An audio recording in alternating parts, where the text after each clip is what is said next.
¿no? Que vienen a ser lo que es organismos financieros internacionales, integración económica y doctrinas económicas, ¿ya? En la Universidad Nacional Mayor de San Marcos suelen utilizar ya el tema de las doctrinas económicas no como un tema en sí, sino como una parte introductoria. A veces suelen utilizar algunos enunciados de los personajes o los representantes de la economía, ¿ya? Entonces, es por eso que nosotros podemos manejar, ¿no? La idea de que los representantes de la economía, ¿no? Presentan información acerca de lo que era el surgimiento de esta economía, de esta ciencia económica, a base de teorías, leyes, imposición, ¿cierto? Entonces, por eso es que ahora la Universidad Nacional Mayor de San Marcos ya no lo hablan como doctrinas económicas, ya inclusive ya no lo proponen, no como doctrinas económicas, sino al comienzo le ponen evolución del pensamiento económico, ya al comienzo, en la primera parte, pero o sea, ya no lo utilizan, doctrinas económicas, ya no hay, en la última ya no hay, ¿ok? Y es más, el centro pre de la San Marcos, ¿no? Las CEPRE San Marcos, sí utiliza el tema de doctrinas económicas, ¿no? Inclusive como primer tema, ya como primer tema. Ya, vamos a empezar. Empezamos con este video que nos habla acerca de la integración económica y los organismos financieros internacionales. Veámoslo.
created using Powtoon. Así es. Espero que hayan conocido un poquito más acerca de estos organismos financieros internacionales. Organismos que se crean como para poder ayudar, se crearon con la finalidad de poder ayudar a los países que tenían problemas económicos debido a ciertas crisis, ¿no? Políticas, crisis también eventuales, ¿no? Que sucedieron en diferentes sectores del mundo. Y ahora, pues, no ayudan bastante a lo que es el aporte económico y financiero de los países latinoamericanos, ¿no? ¿Ya? Organismos financieros internacionales, dice, ¿no? Estos organismos tienen su antecedente en los principios de la Carta del Atlántico y del Pacto de Solidaridad del 1 de julio de 1944, en que se reunieron, ¿no? Representantes internacionales, ¿no? De tanto del Reino Unido, de Europa en sí, y Estados Unidos, ¿no? Estados Unidos fue el que convocó a esta sesión, justo terminado, ¿no? Terminando ya la Segunda Guerra Mundial, terminando todavía, ¿no? Ya en la cual se reunieron en Bretton Woods, Estados Unidos, ¿no? Ya más de 50 países, ¿no? En la primera conferencia económica y financiera de la Bretton Woods, ¿no? Sobre los problemas económicos y financieros, ¿no? Para poder plantear términos el término, la finalización de esta Segunda Guerra Mundial que había sido devastadora, pues, ¿no? Para muchos países, sobre todo europeos, ¿ya? Acordándose crear dos organismos financieros. Uno es el Fondo Monetario Internacional y otro es el Banco Internacional de Reconstrucción y Fomento, o sea, para la reconstrucción y fomento, ¿no? Que ahora le llaman Banco Mundial. Actualmente se le llama así, ¿no? Cuyos objetivos primarios fueron la cooperación monetaria internacional y el estímulo de la expansión del comercio exterior, propiciando un nivel de empleo más elevado y una mejor situación económica para los países miembros. ¿Ya? O sea, básicamente lo que se había propuesto fue, primero, cooperar monetariamente con los países que habían sido devastados en la Segunda Guerra Mundial, ¿ya? Y otra es estimular, pues, ¿no?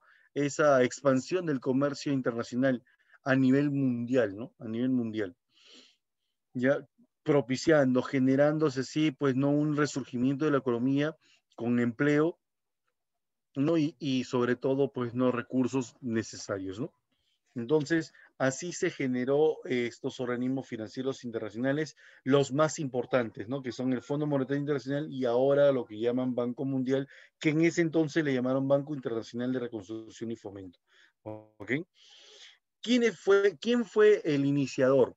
¿Quién fue el pensador que buscó la iniciativa de esta actividad, de esta conferencia? Fue Harry Dexter White, ¿ya?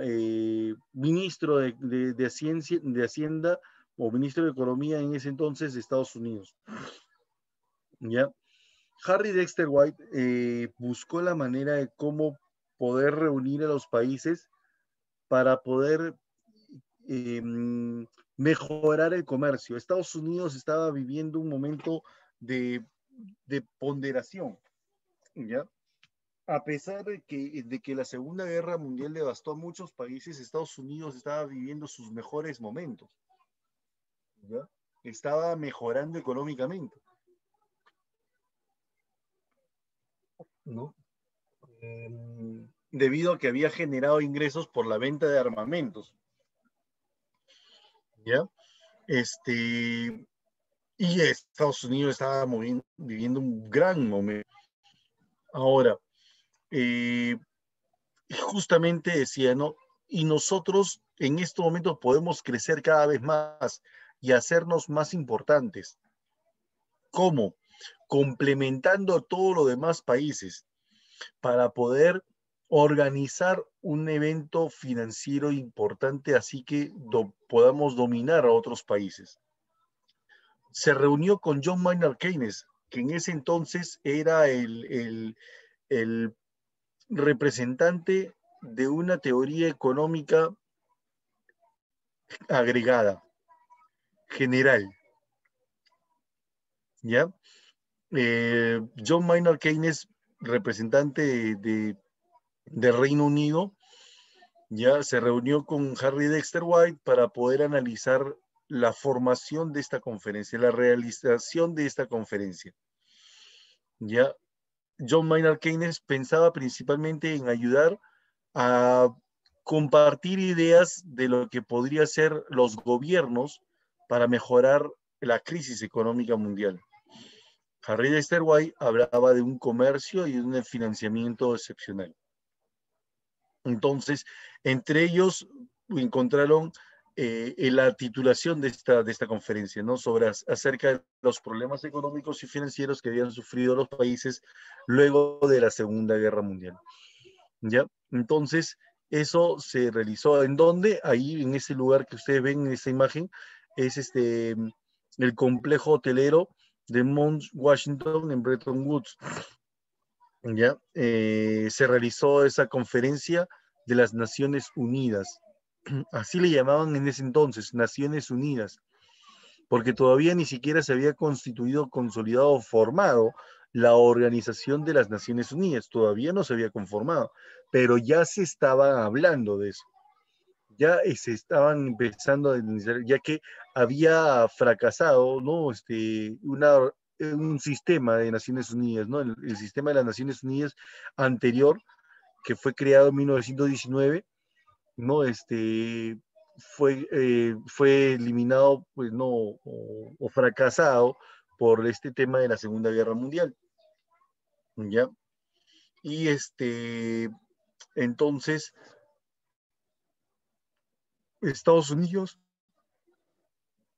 inició estas reuniones para poder hacer que se formen otras Naciones Unidas y que ésta sí pueda solucionar el problema de la Segunda Guerra Mundial, ¿no? ¿Ok? Pero bueno, no hagamos un comentario extenso de la historia porque eso ya le compete a otros representantes, a otras personas, ¿no? A otros docentes. Nosotros nos compete analizar lo que son estos organismos financieros y para qué sirven, ¿no? Por eso vamos a hablar acerca del Fondo Monetario Internacional, el organismo más importante del mundo, financieramente hablando, ¿ya? Fue fundado el 22 de julio de 1944, perdón, en Bretton Woods, en New Hampshire, Estados Unidos, ¿ya? Por representante de 44 países y comenzó a funcionar el 27 de diciembre de 1945 en New York, en la sede central, ¿no? ¿Ya? La sede central. Con solo 29 estados miembros en ese entonces.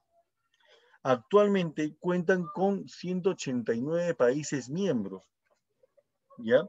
O sea, ya estaba consolidándose porque tiene una gran cantidad. Bueno, sabemos muy bien que en el mundo existen más de 200 países, ¿no es cierto?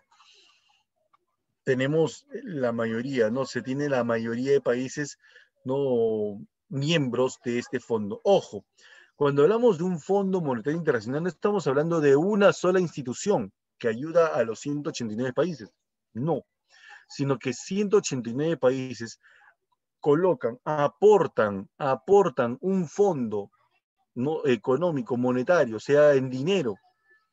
¿Ya? Ellos aportan un dinero, ¿ya? Y entre ellos forman esta institución, ¿ya? Claro, empezaron 44 países a poner un 80% de todo el capital, pero poco a poco fueron integrándose más representantes y así reduciéndose, pues, ¿no? El porcentaje de aportes que tienen estos grandes países. ¿Ya? Claro, Estados Unidos es el que aporta mayor cantidad, no, o sea, el que tiene mayor porcentaje de activos financieros. ¿Ya? Eh, Tiene finalidades este fondo. Una de las principales finalidades es supervisar el buen funcionamiento del sistema monetario internacional, vigilando que los países miembros adopten políticas que se orientan a un crecimiento económico, a conseguir una estabilidad razonable de precios a nivel internacional, ¿no? ¿Ya? O sea, hay que supervisar que funcione adecuadamente el sistema monetario en los países, ¿no? La otra es facilitar la expansión y el crecimiento equilibrado del comercio internacional, fomentando así la estabilidad cambiaria, ¿no? O sea que en este aspecto, el Fondo Monetario Internacional tiene que buscar la manera de que los países eh, se expandan económicamente, que crezcan, ¿no? De una manera adecuada, equilibrada, ¿no? De todo lo que es el comercio internacional, que se consolide esa estabilidad cambiaria, esa estabilidad monetaria internacional, ¿ya? Que la moneda, la divisa, no sea estable en los países miembros, ¿ya? La tercera es coadyuvar a establecer un sistema multilateral de pagos para las transacciones entre los países miembros, o sea, que haya un estado, una situación de pagos adecuado por el Fondo Monetario Internacional y así puede ayudar a los países miembros, ¿no? Proporcionando préstamos para aquellos países y así poder corregir aquellos desequilibrios de la balanza de pagos. ¿Ya? Eso es lo que nosotros consideramos en la tercera y última finalidad primordial de este fondo. Áreas de actividad del Fondo Monetario Internacional. O sea, ¿qué es lo que hace exactamente? Tiene tres áreas. ¿Ya? El Fondo Monetario Internacional tiene tres áreas importantísimas. Lo primero que hace, la primera actividad que realiza este fondo, ¿ya? La supervisión. ¿Ya? La supervisión. ¿Y qué es lo que se hace la supervisión, profesor? El proceso mediante el cual el Fondo Monetario Internacional evalúa las diferentes políticas cambiarias que tienen los países miembros, ¿ya? Evalúa sus políticas cambiarias dentro de la estructura de un análisis amplio, ¿no? De una situación económica general que genere una estrategia política, ¿no? Adecuada, ¿no? O sea, supervisa todo eso, que hay una estructura de un análisis, que hay una situación económica general adecuada y que los países apliquen una buena estrategia política del cambio, ¿no? Política de cambio, ¿ya? El Fondo Monetario Internacional primero supervisa. Luego de supervisar, luego de investigar cómo está dando su avance, viene la asistencia financiera. La asistencia financiera incluye otorgar créditos o préstamos a los países miembros, ¿ya? Que tienen, claro, problemas en la balanza de pagos. Claro, si en caso, en la supervisión, encuentra que tiene un problema fuerte, el Fondo Monetario Internacional no solamente te brinda una asistencia financiera, sino también te brinda un asesoramiento. Ahorita lo vamos a ver, ¿ya? Pero los problemas de balance de pagos, crisis o balanzas deficitarias, ¿ya? Este,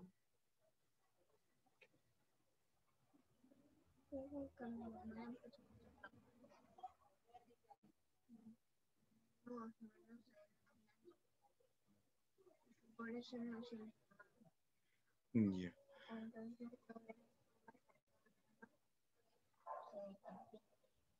Ujú. Entonces, la asistencia, el apoyo, el aporte financiero que otorga este fondo, ¿no? Lo hace con la finalidad de poder solucionar aquellos déficits en la balanza de pagos, ¿ya? Esa es la idea, ¿no? Profe, pero nosotros, por ejemplo, podemos tener déficit en la balanza de pagos, ¿no es cierto? Sí, pero tenemos reservas. Exacto, entonces todavía no estamos en problemas con la balanza de pagos. O sea, si nuestra balanza de pagos sale deficitaria y nosotros tenemos reservas, entonces no tendremos ningún tipo de problema, ¿ya? Entonces, mientras existan reservas, los países no tienen ningún problema. Ahora, ¿qué pasaría si los países no tienen reservas y su balance de pago sale deficitaria? Ahí sí nosotros vamos a encontrar problemas en la balance de pagos. Y eso merece, pues, no la asistencia financiera de este fondo, ¿ya? para dar apoyo a las políticas, ¿no? Y la tercera actividad, como te lo dije hace un rato, brinda asistencia técnica. ¿En qué consiste? La experiencia que tiene este Fondo Monetario Internacional, ya que convoca o contrata personal experimentado en ámbitos financieros, ¿ya? Brinda auxilio, ¿no?, a los países miembros, ¿ya? ¿De qué manera? Ayudarlo a diseñar políticas fiscales y monetarias adecuadas, fortalecer las instituciones, ¿ya? El desarrollo del Banco Central o de tesorería, ¿no es cierto? Manejar y contabilizar las transacciones, ¿no? Con el Fondo Monetario Internacional, recopilar y refinanciar, ¿no? Los datos estadísticos, refinar, perdón, ¿no? Y capacitar a los funcionarios de este instituto, ¿no? Adecuadamente, ¿no? Entonces, eso es lo que brinda el Fondo Monetario Internacional como un asesoramiento técnico, ya importantísimo. Primero, entonces, supervisan. Y al supervisar se dan cuenta del problema que tiene el país. Si en realidad tiene un problema financiero, un problema de balance de pagos, entonces te brinda un asesoramiento financiero o un apoyo financiero. Y la asistencia técnica está, pues, ¿no?, para poder asesorar a cada uno de los países a poder mejorar sus políticas fiscales y monetarias, ¿ya? Es lo que encontramos en el Fondo Monetario Internacional. Siguiente punto, la estructura organizativa. En esta estructura nosotros vamos a ver cómo está organizado el Fondo Monetario Internacional. En primer lugar, y como la parte más importante de este fondo, encontramos a la Junta de Gobernadores, que es la máxima asamblea deliberativa de este fondo, ¿ya? Está conformada por un gobernador titular y un gobernador suplente de cada país miembro. Si son 189 los países, entonces hay 189 miembros que se reúnen una vez al año, ¿ya? Generalmente proviene del grupo de Banco Central, o sea, el presidente del Banco Central o el ministro de Economía en segundo lugar, ¿ya? Eso es lo que nosotros vamos a encontrar en la primera estructura organizativa. Lo primero es encontrar cuál es la máxima asamblea deliberativa de este Fondo Monetario Internacional, la Junta de Gobernadores. Luego viene un directorio ejecutivo. El directorio ejecutivo está conformado por 24 miembros, representantes de todos los países. ¿Ya? Estos 24 miembros son elegidos por la Junta de Gobernadores, pero tiene a 5 países permanentes. 5 países permanentes, ¿ya? Que son los más importantes del mundo, claro está, ¿no? Estados Unidos está entre ellos, ¿ya? Luego tenemos al director gerente. El director gerente es el jefe o la jefa del personal técnico del Fondo Monetario Internacional, ¿ya? Es la que preside el directorio ejecutivo también. Actualmente es la señora Kristalina Georgieva, ¿ya? Antes de Kristalina Georgieva era Christine Lagarde, pero Christine Lagarde forma parte ahora del Banco Mundial, ¿no? ¿Ya?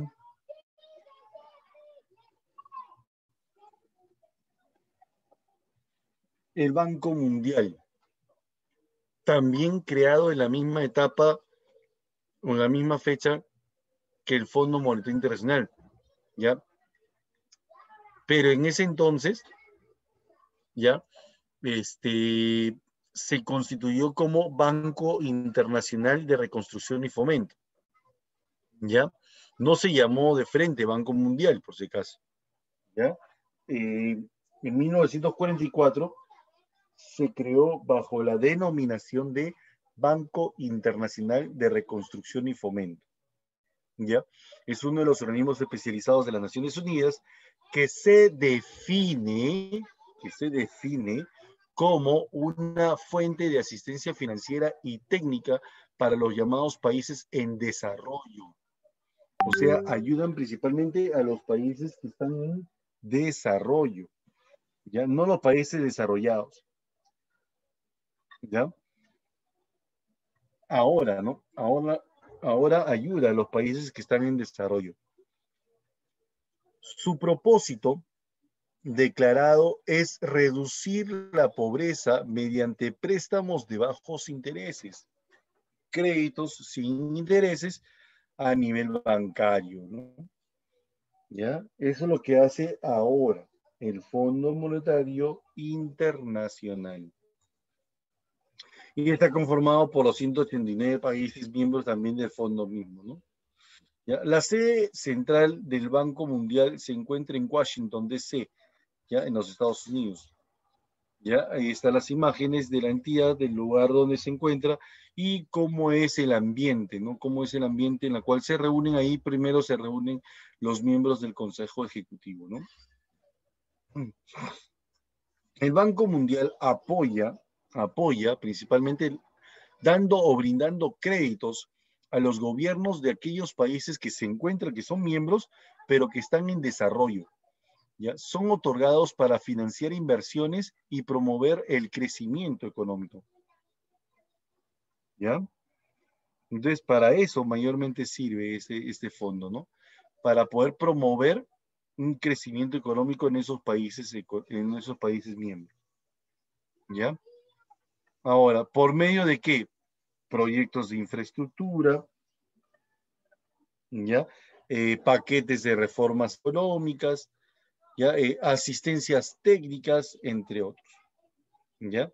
Eso es lo que nosotros consideramos como eh, el banco, las actividades que apoya mayormente el Banco Mundial, ¿ya? Entonces, ¿qué es lo que hace el Banco Mundial? Acuérdate, apoya o aporta créditos a aquellos gobiernos de los países miembros, pero que están en pleno desarrollo, otorgando financiamiento a través de inversiones, promoviendo el crecimiento económico por medio de proyectos de infraestructura,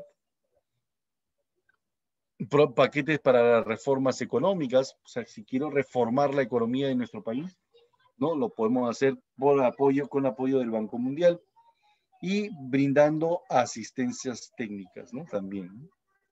En lo que es inversiones, ¿ya? Su evolución.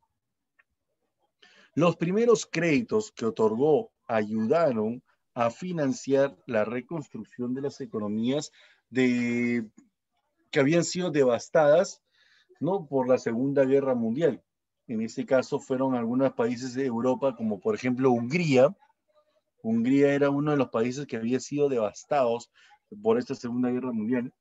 Era un campo de batalla.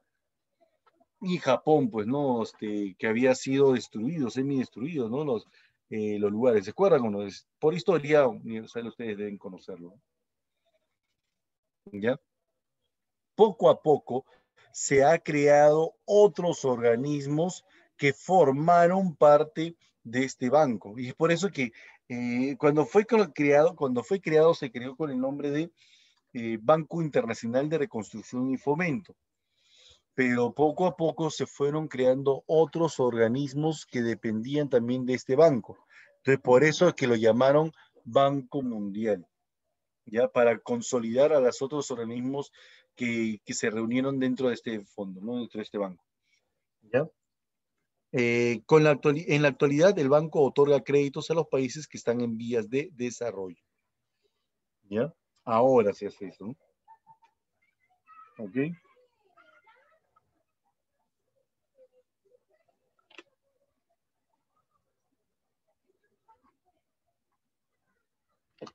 Aquí está.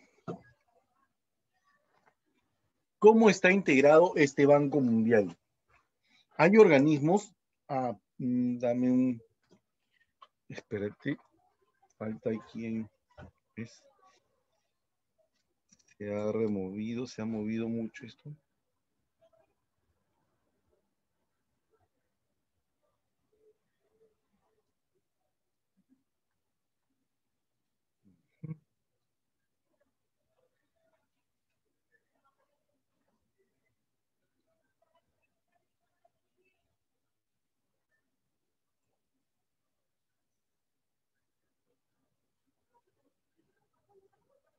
Ya está. Integrado por organismos importantes, ¿no? El Banco Internacional de Reconstrucción y Fomento, ¿ya? Que es el organismo que había dado inicio a estas entidades y es la que proporciona un financiamiento para los proyectos y políticas de desarrollo. Ahora lo hace así, ¿ya? Recuerda, ese es actualmente, ¿ya? La Asociación Internacional de Fomento, este es un organismo que sí ayuda a los países más pobres del mundo, ¿ya? La AIF es la que ayuda a los países más pobres del mundo. ¿Qué es lo que hace? Proporciona asistencia a través de préstamos con bajo o ningún interés. Y es más, hasta brinda donaciones. Es la que va a ayudar a los países más devastados, ya, los más pobres. Claro, que forma parte de este fondo, por si acaso, ¿eh? Ya de los 189 países, hay países que se encuentran en una grave crisis o están cayendo económicamente, ¿ya? Pero sin embargo tienen sus fondos, ¿no? Entonces, bueno, el Banco Mundial, a través de la Asociación Internacional de Fomento, ayuda a esos países brindándole préstamos con bajo o hasta ningún tipo de interés. E incluso, ¿no? Apoya dando donaciones. Ya nos tocó alguna vez, ¿no? En alguna ocasión nos tocó recibir una donación de parte de esta institución, ¿ya? La Corporación Financiera Internacional. Esta sí, solamente, ¿qué es lo que hace?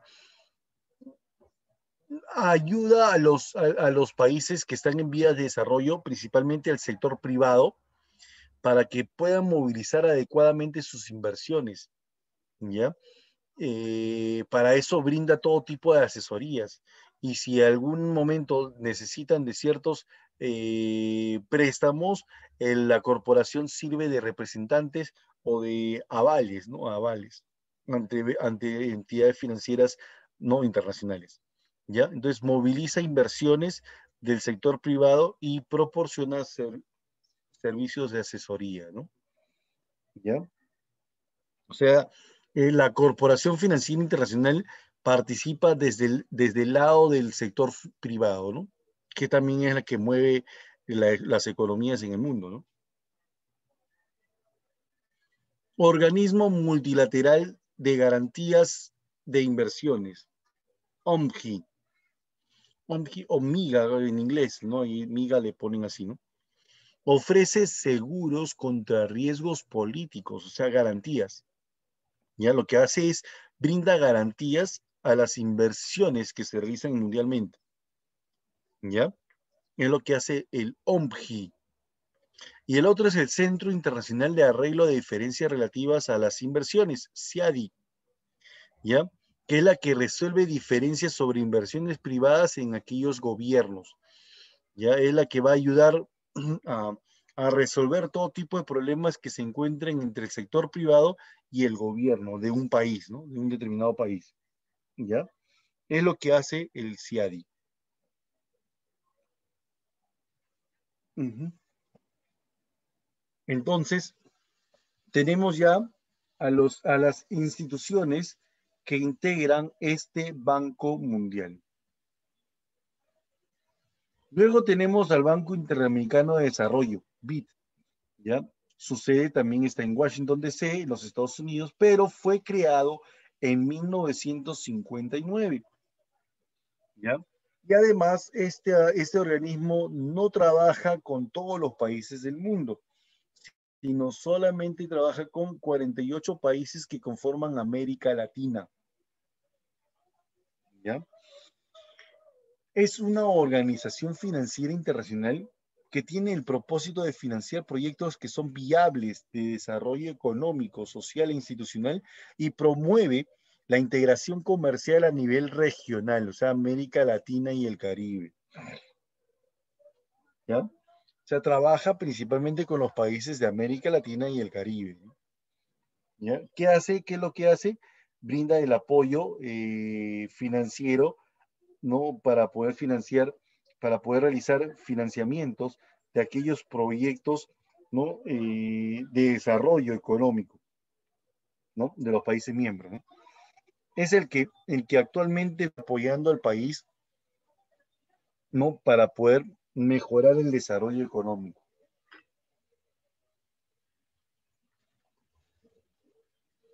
¿Ya? Ahora, su objetivo central es reducir la pobreza en América Latina, ¿ya? Y el Caribe, claro está, ¿no? Y fomentar un crecimiento sostenible y duradero a nivel internacional, ¿ya? Ese es el objetivo más importante de este banco, ayudar a que los países de Latinoamérica y el Caribe puedan reducir su pobreza. Obviamente que el mayor trabajo que está teniendo este Banco Interamericano es con los países más pobres del Caribe, ¿no? Haití, por ejemplo, ¿no? Que es el país más pobre de Latinoamérica, ¿no?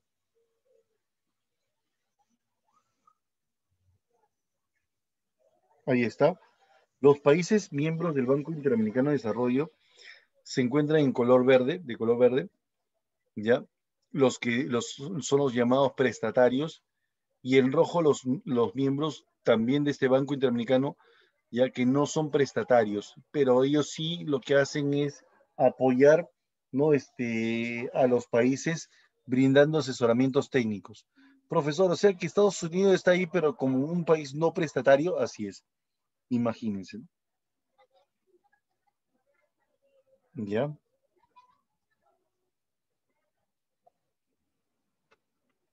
Luego tenemos a la Corporación Andina de Fomento, Banco de Desarrollo constituido en 1970 y actualmente está conformado por 19 países.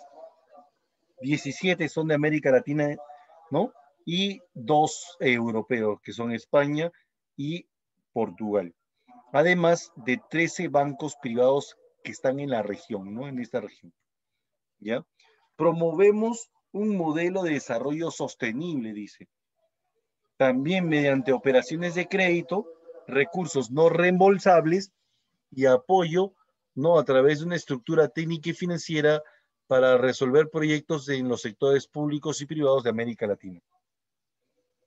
Los países miembros de la Corporación Andina de Fomento, que es el brazo financiero de la CAN, ¿no? Se encuentran ahí, ¿no? Mira, Argentina, Barbados, Bolivia, Brasil, Chile, Colombia, Costa Rica, Ecuador, España, Jamaica, México, Panamá, Paraguay, Perú, República Dominicana, Trinidad y Tobago, ¿no? También tenemos a Uruguay, Venezuela y Portugal, ¿no?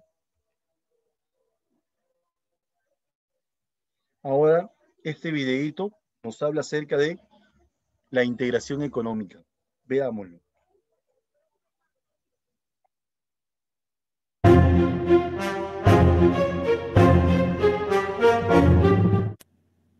La integración económica es un modelo por medio del cual los países pretenden beneficiarse mutuamente a través de la eliminación progresiva de barreras al comercio.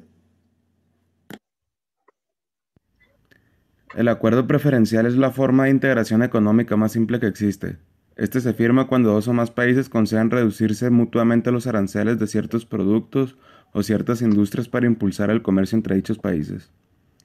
Este tipo de acuerdo choca constantemente con el principio de nación más favorecida, pues son privilegios de los que no gozan los países ajenos al acuerdo preferencial firmado. El área de libre comercio es una modalidad de las menos avanzadas, en la cual dos o más países eliminan entre ellos obstáculos de todo tipo al comercio de bienes, incluidas las barreras arancelarias, pero con los demás países continúan manteniendo sus propios aranceles. En cuanto a políticas monetarias y fiscales, cada país continúa con el propio y mantienen barreras nacionales en trabajo y capital. El objetivo principal es un aumento del flujo comercial entre los países que lo conforman, para que así los países aprovechen sus ventajas comparativas y permitan especializaciones más eficientes. Para evitar una triangulación de mercancías de productos de procedencia distinta a los que mantienen esta área, es necesario que los países diseñen lo que se denomina como reglas de origen, en el cual ayudará a diferenciar entre origen y procedencia de mercancías al momento de revisión por parte de las autoridades aduaneras y saber qué mercancías suponen de una suspensión de aranceles. Unión aduanera. Esta unión no se limita a eliminar barreras arancelarias únicamente, sino que elimina las barreras arancelarias que detienen el comercio entre los países y establecen un arancel común. De esta manera es vista como una unidad frente al resto del mundo. Tiene efectos estáticos y dinámicos. Los estáticos suponen cambios en un momento dado del tiempo, en la producción, el consumo, el volumen de comercio y las relaciones de precios. Los dinámicos se refieren a las variaciones que se producirán en crecimiento y desarrollo a lo largo del tiempo. Las ventajas que esta unión ofrece para los países participantes es que van a surgir de la aparición de economías a escala, de la mayor competencia o del incentivo a realizar mayores gastos en investigación. Un mercado común es la unión entre la unión aduanera y la zona de libre comercio, pero en el mercado común también está el libre tránsito de personas, así como de capitales y servicios, la libre prestación de servicios y libertad de establecimiento de empresas, también pudiéndose llamar mercado único. La unión económica constituye la forma más avanzada de integración económica, donde dos países forman una unión económica cuando crean un mercado común y adicionalmente establecen un cierto grado de armonización de las políticas económicas nacionales en un intento de eliminar la discriminación que pueda producirse. Cuatro sencillos puntos podrían ser: 1. Han eliminado todo tipo de barreras al comercio entre ellos. 2. Han establecido aranceles comunes frente a terceros países. 3. Han permitido la libertad total en los flujos de factores productivos, que es la migración de trabajo y capital. Y la número 4. Han armonizado sus políticas económicas. Es el último nivel de integración económica. Este consiste en la unificación de las políticas fiscales, monetarias y sociales, así como el establecimiento de una autoridad supranacional que tenga poder sobre los países miembros. Es decir, los países miembros renuncian a su soberanía para formar una nueva unidad política.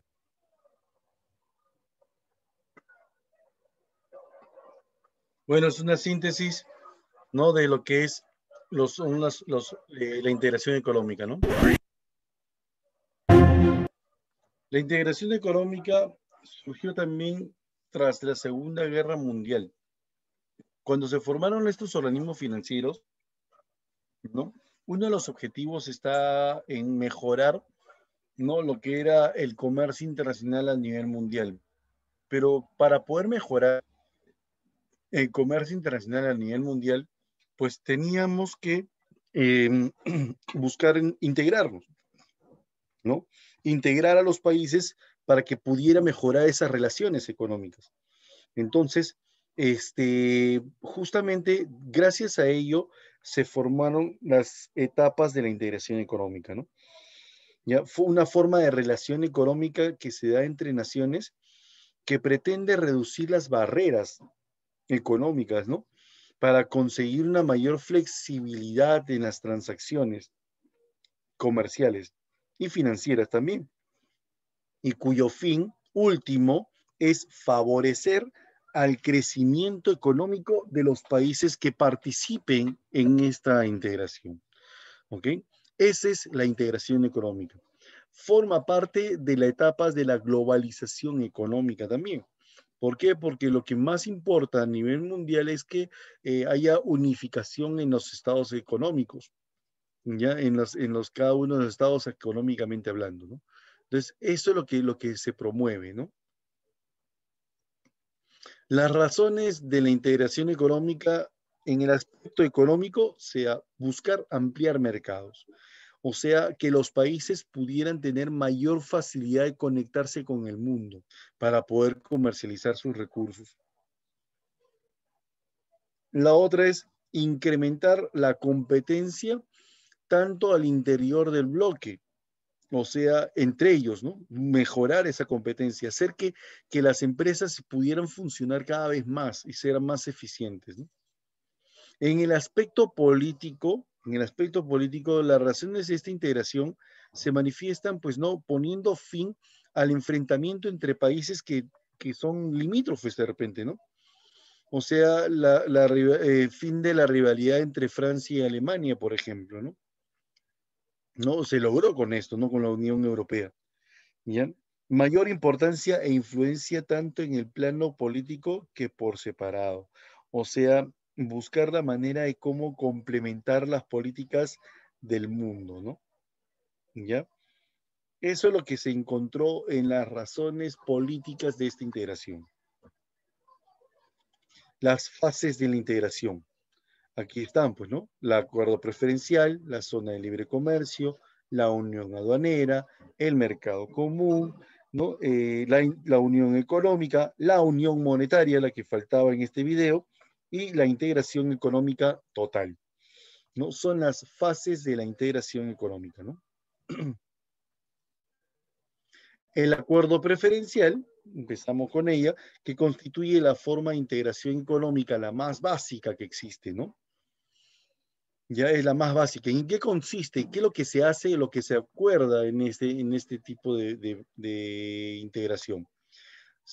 Consiste en el acuerdo entre dos o más países para poder reducir los aranceles entre sí. Ese es el dato más importante. Lo que se busca principalmente entonces es reducir los aranceles entre estos países, sin eliminarlos, ¿eh? Solamente busca reducir nada más. ¿Ya? La otra es, su fin es de que los productos originarios de los miembros circulen libremente por sus territorios, que sea más fácil, pues, ¿no? Que sea más fácil de poder circular los recursos de estos países. Pero claro, está, no en todos los recursos que ellos poseen, ¿no? De vez en cuando es importante consolidar algunos de ellos, ¿no? ¿Ya? Mantienen cada uno de la estructura arancelaria anterior al acuerdo para el resto de las economías. Obviamente, cada uno mantiene su propia autonomía, ¿no? Un ejemplo de la zona preferencial de comercio es el formado por la Unión, ¿no? Y los estados de la ACP, de los estados de África, el Caribe y el Pacífico, ¿no? Zona de libre comercio. Consiste en la desaparición de los derechos arancelarios para los productos de los países integrados. ¿Ya?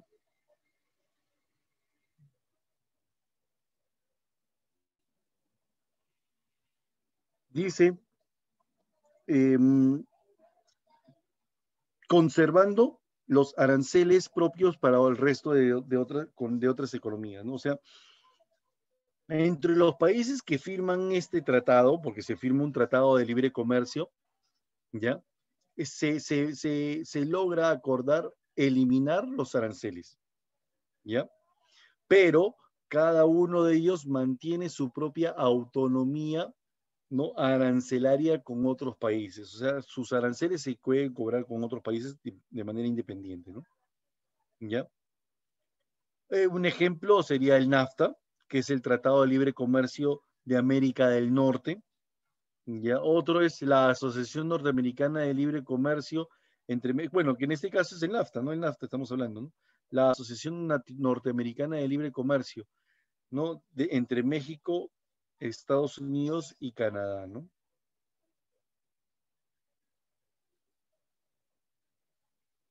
La Unión Aduanera es un área de libre comercio cuyos miembros adoptan establecer un arancel externo común. O sea, además de establecer un arancel cero entre los países miembros, los países miembros acuerdan establecer un solo porcentaje de arancel para los demás países que no forman parte de este acuerdo, ¿no? Con respecto a las importaciones procedentes de otros países, ¿no? Un ejemplo de unión aduanera es la Comunidad Andina de Naciones, que está integrado por Bolivia, Colombia, Ecuador y Perú, ¿no? El mercado común supone la eliminación de las barreras no solamente arancelarias, sino también de circulación de factores productivos. O sea, elimina las barreras de ingreso a los trabajadores y al capital, ¿ya? O sea que aquí permite la libre circulación de trabajadores y de bienes de capital, ¿no? Que se pueden intercambiar entre estos países miembros, ¿no? La libre circulación de trabajadores consiste en permitir una igualdad de condiciones en la contratación de la mano de obra. ¿Qué quiere decir? Supongamos de que Perú y Venezuela tienen ese tipo de mercado común. Los venezolanos acá pueden venir a trabajar libremente, de frente, contrato. ¿Ya? De frente con contrato. ¿Ya? Ahora no es así, ¿no? Porque no hay un acuerdo entre estos países y por eso que primero los venezolanos para que ingresen al Perú han tenido que solicitar un permiso al gobierno para que puedan permitirles su ingreso y poco a poco conseguir un trabajo seguro, ¿no? ¿Ya? O sea, aquí no hay libertad para circular esos trabajadores. En cambio, en el mercado común del sur, ¿no? Se logra buscar esa iniciativa, ¿no? ¿Ya? Que los países, Argentina, Brasil, Paraguay, Uruguay, ¿no? Las personas pueden viajar libremente entre esos países, no necesitan de una documentación y pueden trabajar así inmediatamente, no necesitan pedir permiso, ¿ya? Pueden buscar trabajo en esos países, normal, ¿ya? Por eso es que el mercado común del sur eh, es un avance económico importante en América del Sur, ¿no? ¿Ya? Actualmente Mercosur está integrado, pues, no por cinco países, 6 países, ya podríamos decirlo, ¿no? Está Argentina, Brasil, Paraguay, Uruguay y también está Venezuela, ¿ya? Y ya me imagino que lo habrán consolidado a Bolivia como un país miembro también, ¿no? Claro que han sancionado a Venezuela, ¿no? Por temas políticos, ya el Mercosur ha sancionado a Venezuela, ¿no? Eh, y bueno, ahorita está buscando países adherentes, ¿no? Y que son los países asociados, ¿no? Ahí está Perú, Chile, Colombia, Ecuador, ¿no? Surinam y Guyana, ¿no? La unión económica. Cuando hablamos de una unión económica, estamos hablando, pues, no de un paso bastante importante, porque aquí lo que logran los países miembros es armonizar sus políticas económicas. O sea, cero arancel, con políticas aduaneras, también políticas de circulación, libre circulación de factores, ¿no? Y además, ¿no? Armonizando sus políticas económicas, tanto presupuestarias, estructurales y desarrollos regionales. La Unión Europea es un claro ejemplo de esta unión económica, ¿no?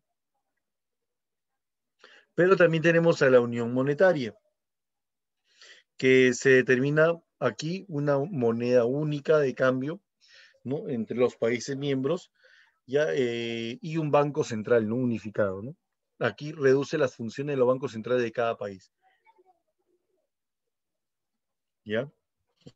Ahora, la Unión Europea, parte de ella, ¿no? Porque no son todos los países de la Unión Económica, ¿no? Son 19 los países de la Unión Económica que forman parte de esta zona euro o Unión Monetaria Europea, ¿ya? 19 son los países de la Unión Monetaria Europea, ¿ya? En breve lo vamos a analizar, ¿no? Por último, tenemos a la integración total, que es la última fase de la integración. Aquí los miembros se integran totalmente, ya constituyéndose un solo Estado supranacional, pues existe una autoridad que dirige la política económica del bloque. Podría ser una integración total la zona euro, ¿no? Pero todavía falta un poquito más, ¿no? Falta un poquito más para consolidarlo, ¿no? Principales acuerdos de integración está la Unión Europea, ¿no? Que se fundó con el nombre de Comunidad Europea en base al Tratado de Roma del 25 de marzo de 1957. Lo firmaron en ese entonces países como Alemania, Bélgica, Francia, Holanda, Italia y Luxemburgo, pero actualmente son 27 los países miembros, ¿no? Los objetivos de la Unión Europea se encuentran ahí presentes, está instituir una ciudadanía europea con derechos fundamentales, libre circulación y derechos civiles y políticos. Garantiza la libertad, la seguridad y la justicia también. Fomenta el progreso económico y social de los países miembros y afirma el papel de Europa en el mundo, ¿no? Que sea un continente bastante fortalecido, ¿no?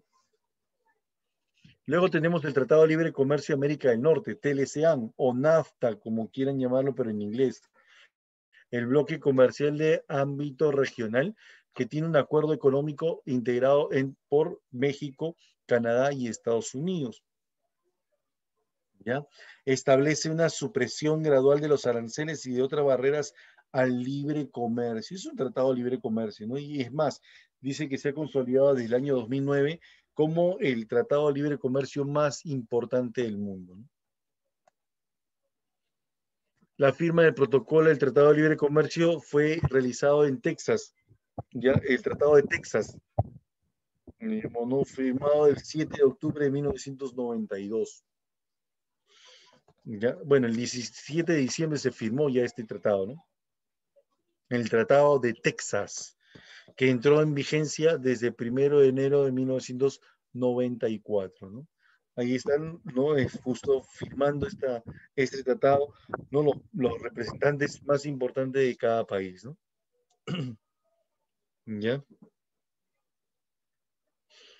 Mercosur, un acuerdo de integración regional fundado en 1991 por Argentina, Brasil, Paraguay y Uruguay. Pero en etapas posteriores, dice, no, Mercosur ha incorporado a Venezuela y a Bolivia, encontrándose ya el primero actualmente suspendido del bloque, ¿no? Lo han sancionado, como te dije. Y el segundo está en pleno proceso de adhesión, de unificación, ¿no? Chile, Colombia, Ecuador, Perú, Guyana y Surinam integran el bloque como países o como estados asociados, ¿no? ¿Qué es lo que hace el Mercosur? Se basa en una carta democrática que permite, ¿no?, la pertenencia al bloque de países que son no democráticos, ¿no?, y que estableció una zona de libre comercio y acuerdos de arancel común, ¿ya? O sea, un estilo de unión aduanera, ¿no? Así como también buscan la libre circulación de los ciudadanos del bloque, ¿no? ¿Ya? Mercosur busca al final, ¿no?, consolidarse como un verdadero mercado común, pero de toda América del Sur. Es lo que quieren lograr alcanzar, ¿no? Poco a poco irán consolidando los países asociados como miembros, ¿no? ¿Ya? Mercosur se constituye como el área económica de plataforma industrial más dinámica, competitiva y desarrollada, no solo en Latinoamérica, sino también en todo el hemisferio sur, ¿ya? Está considerado como el cuarto bloque económico del mundo, ¿ya? Es un dato sumamente importante, ¿no? Luego tenemos a la Comunidad Andina de Naciones. En 1969 se firmó el Acuerdo de Cartagena entre Perú, Ecuador, Bolivia, Colombia y Chile. De esta manera se puso en marcha el Pacto Andino, ¿ya? En ese entonces le llamaban el Grupo Andino, que luego pasó a llamarse Comunidad Andina, ¿ya? En 1973 Venezuela se unió y en 1976 Chile se retira de este bloque, ¿no? ¿Ya? Por diferencias económicas y comerciales con los demás países, ¿no? Chile estaba buscando nuevos entornos en Europa, por ejemplo, ¿no? ¿Ya? En 1993 se formó la zona de libre comercio entre países de la porque había tenido diferencias entre Colombia y Perú, ¿no? Porque estaban a punto de firmar un tratado de libre comercio con Estados Unidos, ¿no? En el año 2007 se acordó que los países miembros se ayudarían social, cultural, ambiental, comercial, política y económicamente. Y en el año 2011 se avanzó, ¿no?, ya a una unión aduanera, ¿no? Pasan ahora a ser una unión aduanera. ¿Ya? Se avanzó bastante, ¿no? Socialmente hablando, ¿no? Actualmente, la Comunidad Andina de Naciones está conformada por 4 países miembros, aquí están los presentes, 5 países asociados y un país observador. Esa es la conformación de esta Comunidad Andina de Naciones, ¿no? Los objetivos de la Comunidad Andina de Naciones determina alcanzar un desarrollo integral equilibrado y autónomo entre los países de la integración andina, ¿no? ¿Ya? Dato importantísimo.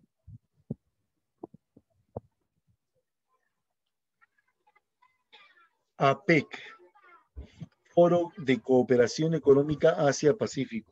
Claro, no es un tratado, no es un acuerdo, pero sí acá se busca, a través de un foro de cooperación, se busca complementar a los países miembros de este foro, ¿ya? Para que puedan firmar acuerdos de integración, ¿ya? Mecanismo de cooperación creado en 1989 por iniciativa del entonces primer ministro australiano Robert Hawke. ¿Ya? Desde sus inicios se definió como un foro de concertación política sobre las principales economías de la región, pero que estaban orientados a la promoción del comercio, la cooperación y el desarrollo económico regional, a fin de establecer una comunidad económica entre los continentes del Asia y el Pacífico, ¿no? Ahí están todos los miembros integrantes de esta APEC, todos los países miembros. Dentro de ellos, los únicos países sudamericanos son Perú y Chile, ¿ya? Los pilares que orientan y sustentan las acciones de la APEC son, ¿ya? Uno, la consolidación del proceso de liberalización del comercio y la inversión en la región. Facilitan los negocios también y cooperan económicamente y técnicamente con los países miembros, ¿no? ¿Por qué es importante la APEC? ¿Por qué es importante? Este es un dato de pregunta de examen de admisión, muchachos, ¿ya? Esta es una pregunta, eso fue como un estilo de pregunta en examen de admisión, ¿ya? Radica en que un esquema de cooperación económica es la más antigua acepción del término, dice, que involucra a economías responsables de aproximadamente 53% de la producción mundial. O sea, forma parte del 53% de toda la población a nivel mundial y el 47% del comercio global. Por eso es importante establecer la APEC, dice, ¿no? Su acción se basa en la promoción del comercio intrarregional y la adopción de medidas en diversos campos que están destinadas a facilitar un incremento de los flujos de comercio e inversión, ¿no? ¿Ya? Entonces, por eso es importante la APEC, ¿no?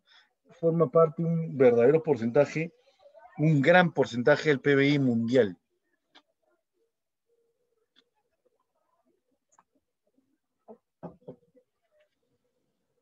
Listo, esa es la parte de las doctrinas económicas. Veamos este video, ¿no?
Detected using Powtoon. Bueno, este es un pequeño resumen, ¿no?, de las doctrinas económicas que vamos a ver en estos momentos, ¿no? Las doctrinas económicas vemos, pues, ¿no?, entendemos que son planteamientos teóricos que buscaron explicar cómo ha sido la realidad económica en un contexto de desarrollo social, ¿ya? Esas son doctrinas económicas, planteamientos teóricos que buscan explicar la realidad económica desde un aspecto de un contexto de desarrollo social, ¿ya? Eso es lo que nosotros consideramos como, ¿no?, las doctrinas económicas, ¿no?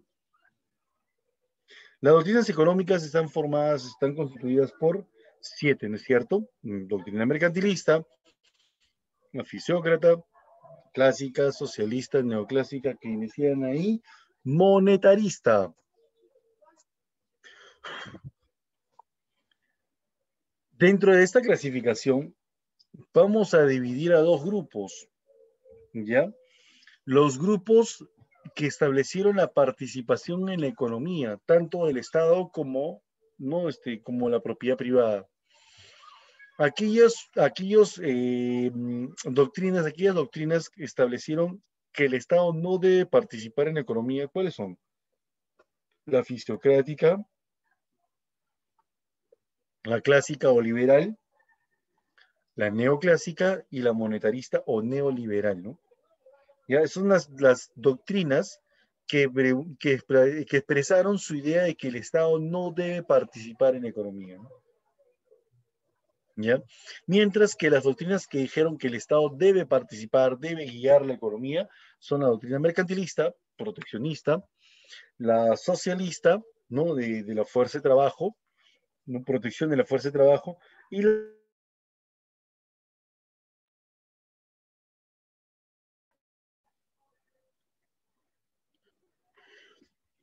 la doctrina mercantilista apareció desde un contexto del surgimiento de las monarquías absolutas,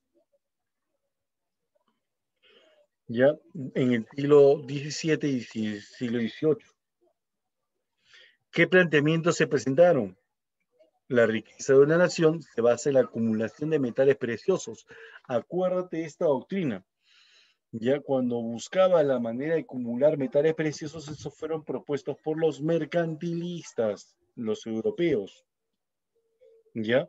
El oro y la plata se podían conseguir a través de el apoderamiento, la consolidación de las colonias, ¿no?, apropiación de las minas y el comercio internacional también, ¿no? Recomienda una obtención de una balanza comercial favorable, que sea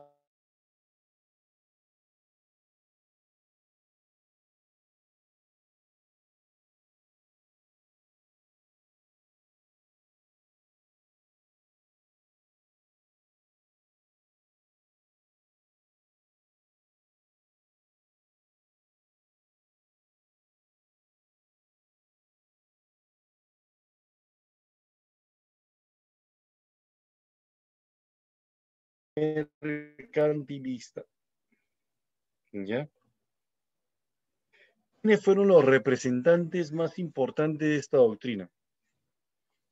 Antonio Serra Bullón, desde España, escribió esta obra. Las causas que pueden hacer abundar el oro y la plata en reinos donde no hay minas. ¿Ya?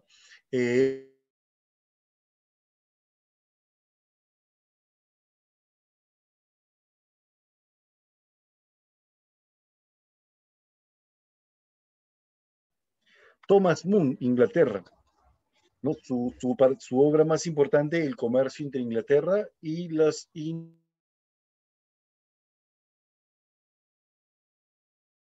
Petty, también Inglaterra. Él ya fue uno de los últimos de esta doctrina mercantilista y le abrió las puertas a la economía clásica, un preclásico le decían.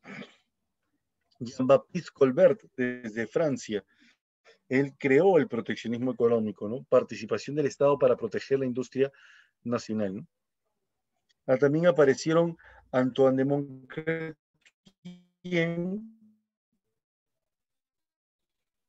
ya Antoine de Montcretien, francés también. También aparece Eduardo Misselden en Inglaterra, ¿no?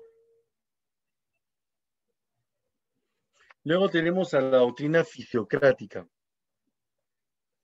Surge en Francia, luego de que en el siglo XVIII Francia había tenido problemas con Inglaterra por el apoderamiento de tierras occidentales.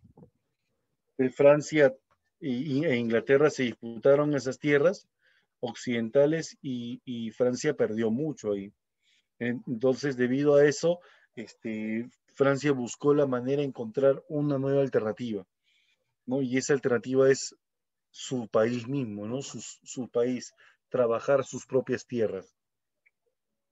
La riqueza de la nación no se basa en la acumulación de metales preciosos, sino en el aprovechamiento de la tierra.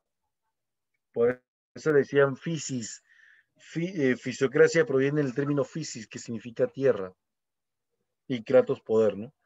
El aprovechamiento de la tierra se manifiesta a través de la agricultura como actividad primordial, ¿no?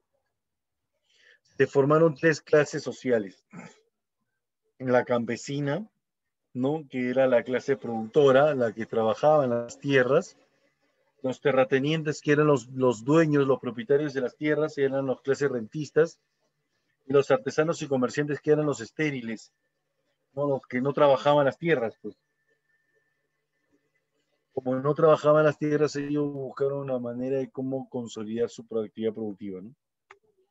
Dos clases de trabajo, la clase productiva, que eran los campesinos y los terratenientes, y el trabajo estéril, que era propuesto por los artesanos y comerciantes, ¿no? ¿Quiénes fueron? Acá también más información acerca de la doctrina fisiocrática. Se desarrolla la teoría del producto neto, o sea, hablaban del excedente de producción. La expresión laissez-faire, laissez-passer, lemon deba de Louis Mémé, que significa dejar hacer, dejar pasar, que el mundo camina solo, fue el inicio del liberalismo económico. Ya dejaron de ser proteccionistas los franceses para poder cambiar su economía a un libre comercio, libre cambio, ¿no?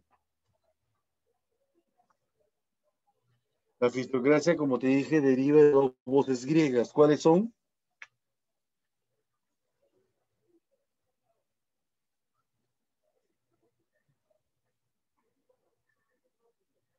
Espérate, ¿sí, no?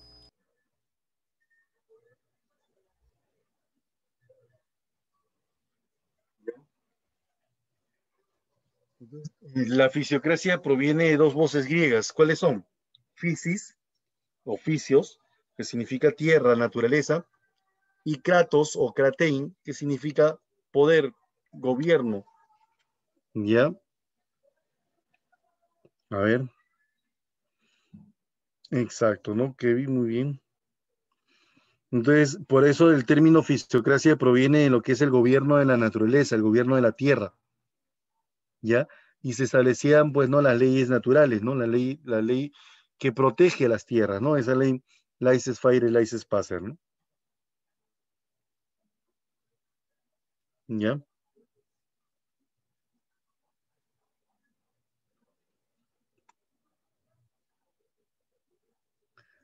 La doctrina fisiocrática tuvo como representantes más importantes a quienes: Francisco Quesnay o Francois Quesnay, ¿no? Francois Quesnay fue el representante más importante de esta doctrina, ¿no? Con su obra La tabla económica. En esta obra encontró los tipos de trabajo, ¿no? Los grupos de trabajo. ¿Ya? Vicente de Gournay, el creador de la ley de las leyes naturales, laissez-faire, laissez-passer. Robert Jacques Turgot, ¿no? Creador de esta obra que indica reflexiones sobre la formación y la distribución de la riqueza. ¿Ya? Datos importantísimos, ¿eh? La escuela de los fisiócratas surge en Francia entre 1756 y 1776, ¿ya? La regla de la naturaleza, que significa todo ello, ¿no? Y los representantes más importantes fue Francisco Quesnay, el fundador y líder de esta escuela, ¿no?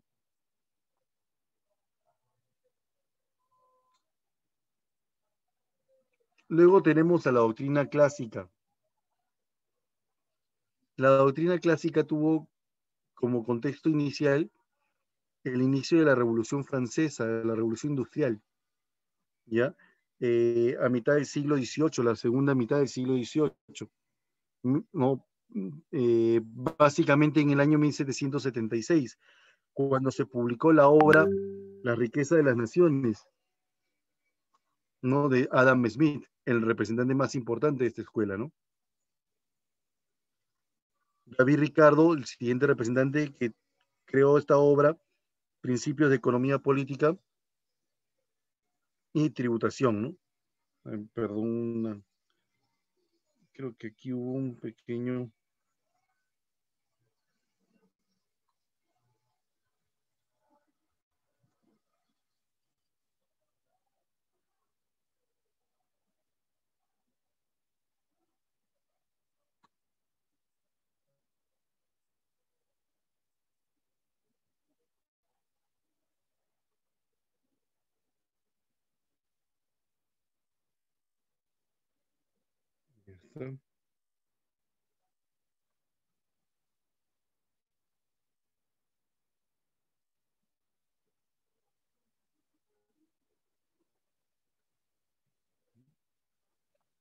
Esta es la parte de la doctrina más importante, ¿no? Una de las doctrinas más importantes,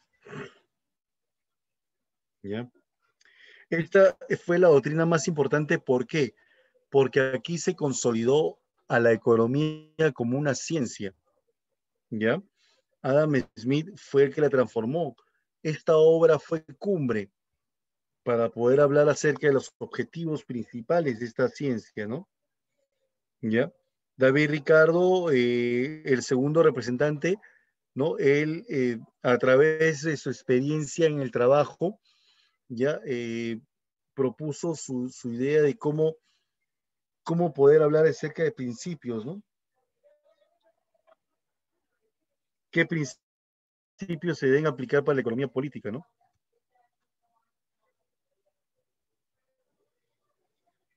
Juan Bautista Say, ¿no? Fue el único francés de la doctrina clásica, ¿ya? Porque la doctrina clásica surgió y se consolidó en Inglaterra, ¿ya? Robert Thomas Malthus, esa imagen que ustedes ven arriba es Robert Thomas Malthus, con su obra El ensayo sobre la población. Hablaba acerca de que la población crece en progresión geométrica, mientras que el grado de alimentación lo hace en progresión aritmética, ¿no? Él se proyectaba ya a una situación bastante dura de lo que podía causar la economía, ¿no? Ya estaba proyectando ya, ¿no?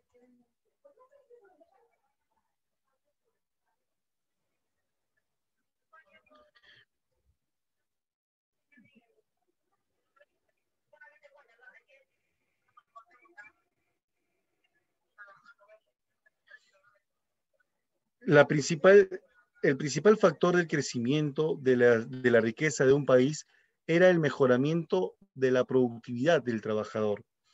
Dato importantísimo, ¿no? En el inicio de lo que es esta doctrina clásica, ¿no? El Estado no debe intervenir en la economía. ¿Por qué? Porque todo se regula en el mercado. Lo dijo Adam Smith, ¿no? La teoría de la mano invisible. Ya, ok. Sí, justo ahorita ya estoy terminando también ya. El mercado se convierte en el mejor asignador de recursos. Lo dijo Adam Smith. Desarrolla la teoría del valor, ¿no? Donde distingue entre valor de uso y valor de cambio, ¿ya? Desarrolla la teoría de las ventajas comparativas. No, eso fue de David Ricardo, ¿no? ¿Ya?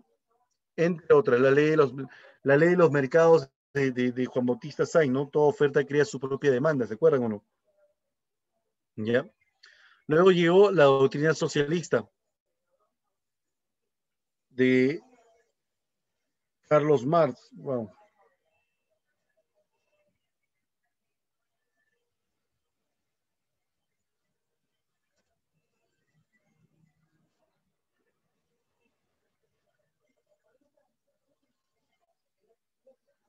¿Ya?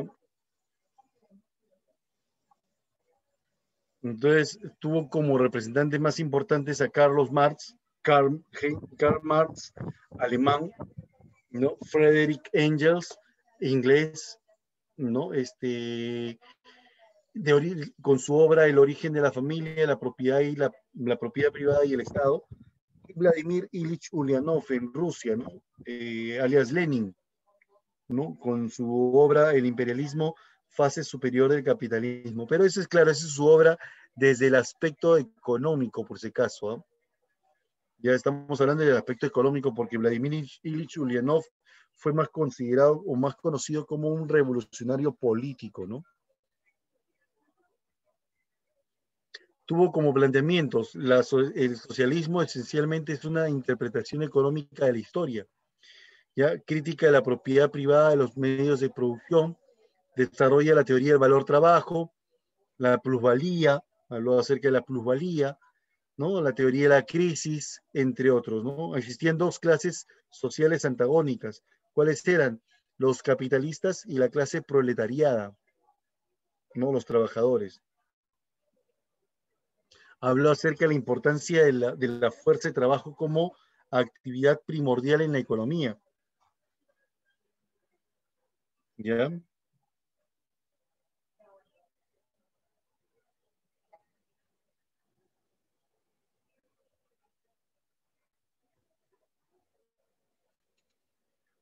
Bueno, después vino la escuela neoclásica, ¿ya?